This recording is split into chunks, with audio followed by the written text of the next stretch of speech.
हर किसी का अपना एक लक्ष्य होता है कि उसे जीवन में क्या करना है और क्या बनना है। लेकिन जैसा आप बनना चाहते हैं, वैसा नहीं बन पाते हैं। क्या आप इसका कारण जानते हैं?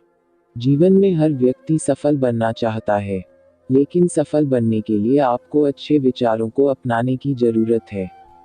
गौतम बुद्ध के उपदेशों से आपके जीवन में सकारात्मक बदलाव आते हैं और इससे आपका जीवन बदल जाता है।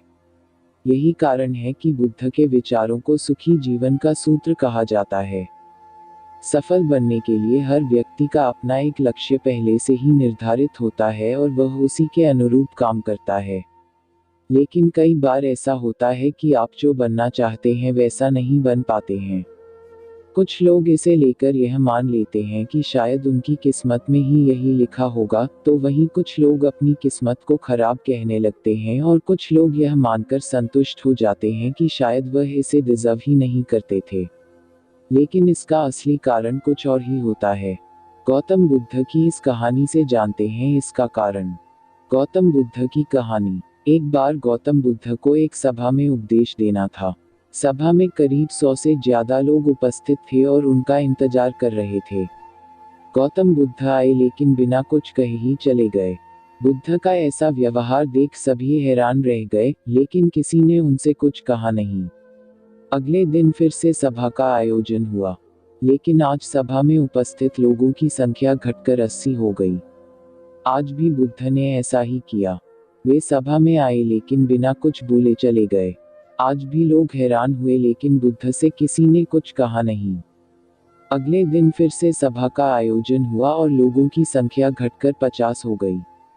बुद्ध फिर से सभा में आए और बिना कुछ बोले ही चले गए। आज भी बुद्ध से किसी ने कोई प्रश्न नहीं किया। अगले दिन फिर से सभा का आयोजन हुआ और इस बार लोगों की संख्या केवल 30 थी। आज भी बुद्ध बिना कुछ बोले मुस्कुराकर चले गए। आप कहानी को पढ़ते हुए इरिटेट हो गए होंगे और सोच रहे होंगे कि आखिर बुद्ध को कुछ बोलना नहीं तो बार बार सभा का आयोजन क्यों हो रहा है। ठीक इसी तरह सभा में मौजूद लोगों को भी गुस्सा आ रहा था।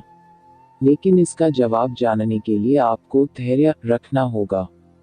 अगले दिन फिर से सभा का आयोजन और आज सभा में केवल 15 लोग ही उपस्थित रहे। लेकिन आज गौतम बुद्ध ने अपना स्थान ग्रहण कर लिया और उपदेश देने के लिए बैठ गए। बुद्ध ने जिन 15 लोगों को उपदेश दिए वे उनके भिक्षु बन गए और इन लोगों ने आगे चलकर बुद्ध के ज्ञान को अलग अलग दिशाओं में फैलाया। एक बार इन लोगों ने बुद्ध से प्रश्न किया कि सभा का आयोजन होने के बावजूद भी आप क्यों कई दिनों तक बिना बोले ही चले जाते थे।